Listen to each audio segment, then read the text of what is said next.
यति बेला हामी हात्तीबाङ कटेर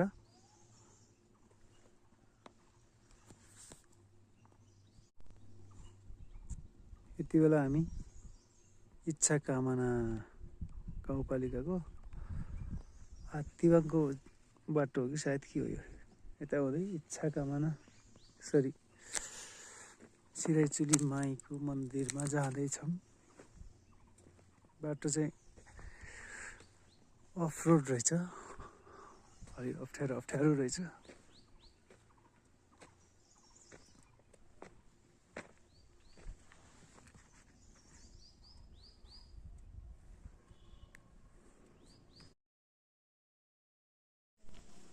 यहाँ चाहिँ सिराइचुली जाँदैछौँ हामी।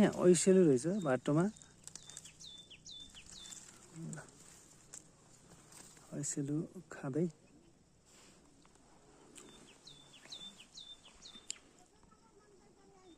ऐसेलु बेसरी पाकेछ तर भिरमा छ, खान सकिँदैन।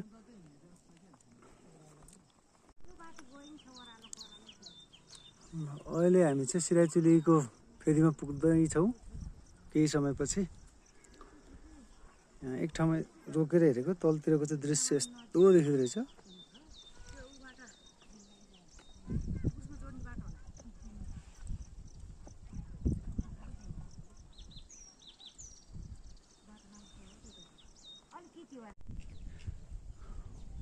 यति बेला बिहानको 10:30 भइसकेको छ। हामी सिराइचुलीको उकालोमा छौँ। एकजना बहिनीले गुराँस लिएर जानुभयो। गुराँस फोल्या उता भिरमा